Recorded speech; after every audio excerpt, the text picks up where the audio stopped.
stood at the front door, suitcase in hand, still tanned from Bali's sun, my heart fluttering with anticipation, and something else I couldn't name. The driveway was empty. No sign of Derek's car. That was strange, he always parked in the same spot, parallel to the porch. Even if we were fighting, he never slept anywhere else. I brushed it off. Maybe he ran to the store. Maybe he was trying to surprise me. I crouched down to lift the flower pot, where we always hid the spare key. It wasn't there. My chest tightened. Still, I told myself not to panic. I hadn't spoken to him in nearly 2 weeks. This could mean anything. I rang the bell. Waited. No answer. After 5 minutes of standing there, gripping the handle of my suitcase like it could anchor me, I sat down on the steps. My throat felt dry. It wasn't supposed to be like this. It was just supposed to be a break. Just some space. I needed air. I needed quiet. I needed to feel like a person again, not just someone's wife. That's what I told myself when I booked the ticket. That's what I told myself when I blocked Derek. Phone, WhatsApp, Instagram, even email.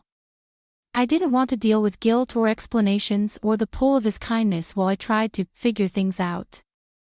I just wanted to breathe. I know how that sounds. I know how it probably looked to him. But in my head, it wasn't a breakup. It wasn't a punishment. It was a pause. Something temporary. Something we'd laugh about later, maybe even thank each other for. Our marriage wasn't bad, just numb. Stale. He was always working, always available, always there. And somehow, that made him invisible.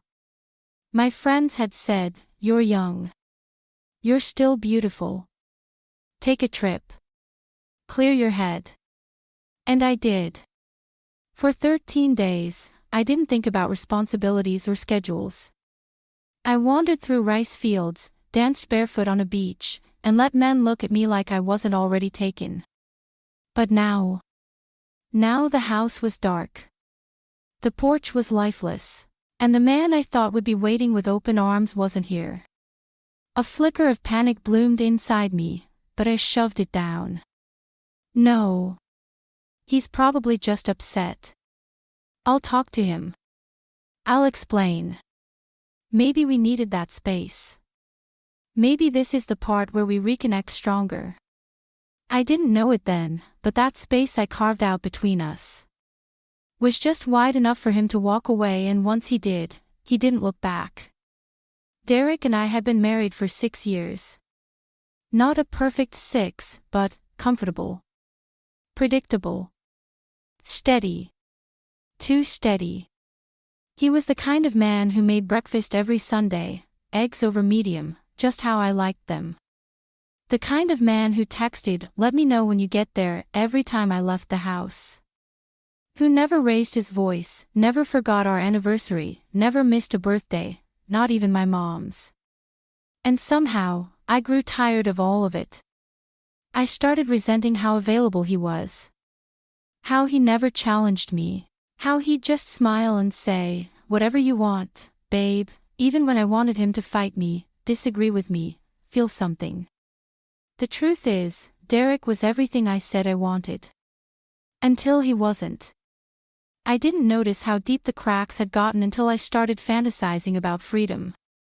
Not about cheating or leaving, just breathing. Being somewhere he wasn't. At first, I thought it was normal. All couples get bored. Right? But then I started talking to friends. The wrong ones, in hindsight. One said, "You've never really had a you phase. You went straight from college to married life." Another chimed in, "He's too sweet. That's why you're restless. Maybe you need to stir things up." Someone else whispered what I wanted to hear, "Go somewhere. Alone. Just for you.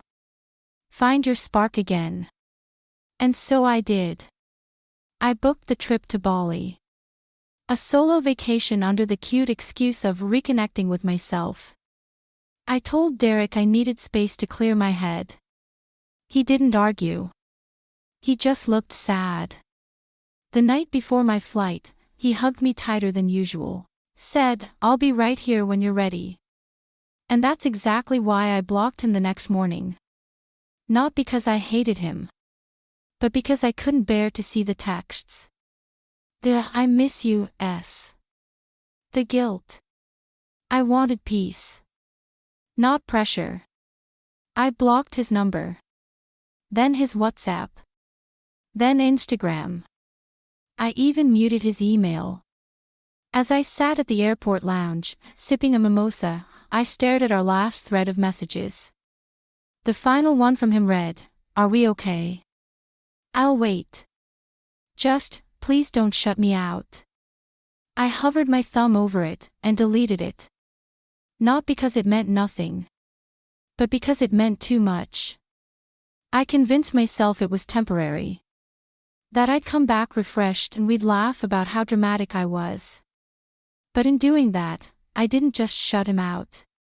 I slammed the door on someone who would have waited forever, if I had just left it open. Bali was beautiful. Too beautiful, almost, like the kind of place that convinces you life is better without responsibility. For the first few days, I let myself believe it. I danced barefoot under string lights with strangers I didn't care to remember. I drank sweet, overpriced cocktails while the ocean whispered against the shore. I flirted with a tanned, accented bartender who made me feel like I was 21 again, before marriage, before routine. I felt alive.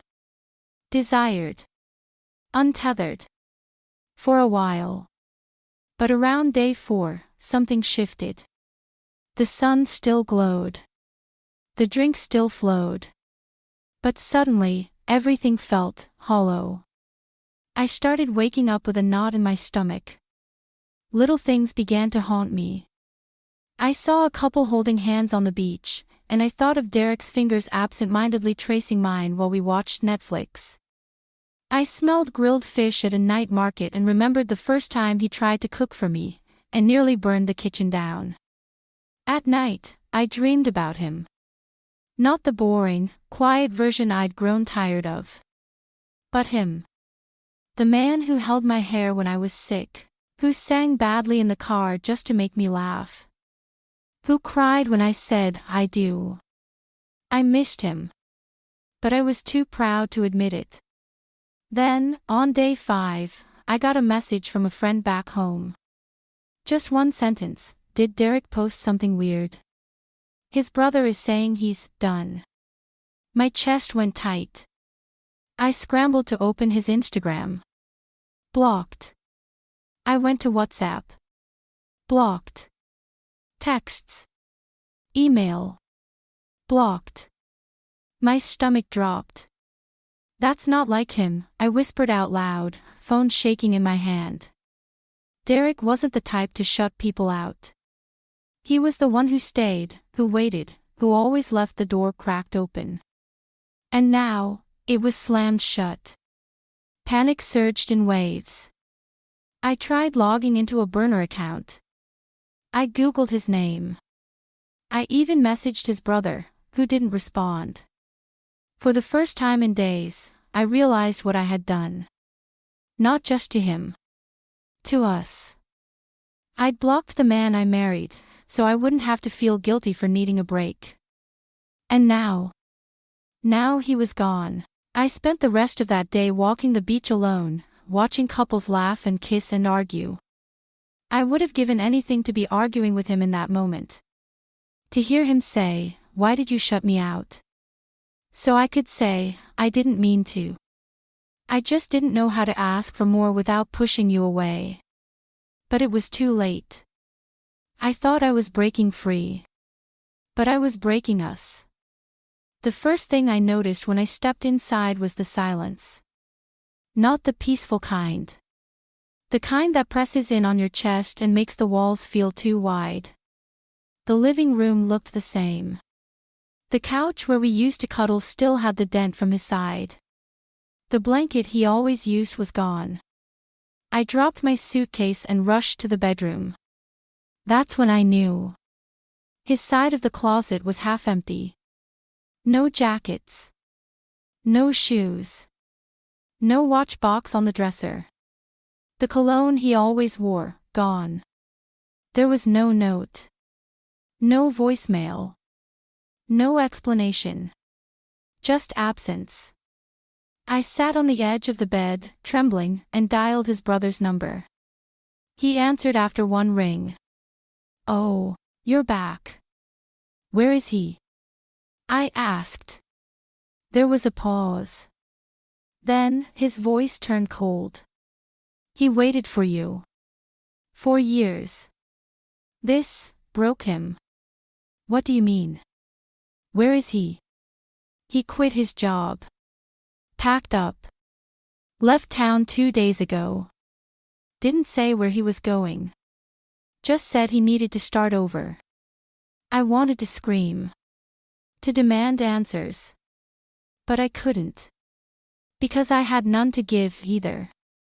After we hung up, I sat there for hours, staring at nothing, until a notification lit up my screen. Someone had tagged Derek in a photo. My hands moved before my mind caught up. It was a woman's page. Travel blogger or something. The caption read, "Helping beautiful souls find peace again #healing retreat," and there he was. Derek. Smiling. Next to her. Some cliffside coastal place with sunlight painting his face. His arms were folded across his chest, his eyes crinkling at the corners, free, like he hadn't looked in years. My stomach twisted. Was he already seeing someone? Had he replaced me that easily? Or had I just left the door so wide open, someone else walked in? I didn't cry. Not yet. Instead, I opened our shared bank account. It hadn't even crossed my mind since I landed. I blinked at the screen. The full balance was still there. In fact, he transferred his portion into my name. Every cent. He didn't take a dime. I felt something crack inside me. And then, the next day, I got the envelope. No return address. Just my name in Derek's handwriting. Inside was a note. Not angry. Not bitter.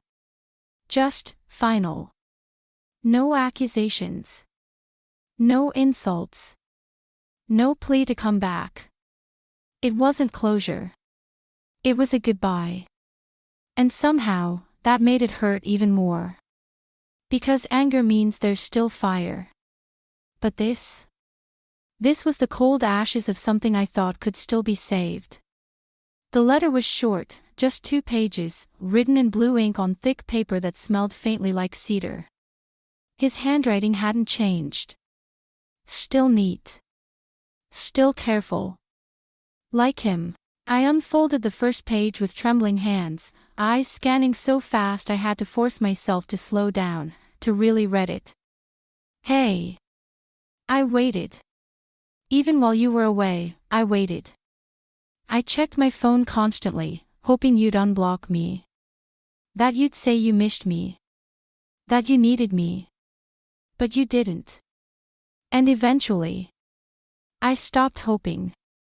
Each sentence was simple. Honest. Not dramatic. Which made it hurt more. I realized something while you were gone. You weren't just on vacation. You were already leaving, long before you packed your bags. I just didn't want to see it. I blinked through tears as I kept reading. The night you left, I had a panic attack. Couldn't breathe. Couldn't sleep. Couldn't eat for 2 days. I checked myself into a silent retreat 3 days later. No phones. No internet. Just people helping me find whatever was left of me. That woman in the photo, you probably saw it by now, was my therapist. She's not someone I'm seeing. She's someone who helped me remember I'm not worthless. That line shattered me. You didn't just block me. You erased me. And for the first time in our marriage, I believed you didn't want me. Not even a little. I pressed the letter to my chest, as if holding it there could undo what I'd done. I'm moving to Spain next month. No big reason, just always wanted to see it. I've taken a new job. Sold the rest of my stuff. I didn't take our money because I don't want to owe you anything. Or feel owed. No hard feelings. I loved you. Maybe I still do in some quiet corner of me. But I love myself more now. Just, please. Don't do this to the next person who loves you. That was the last line. No signature. Just white space.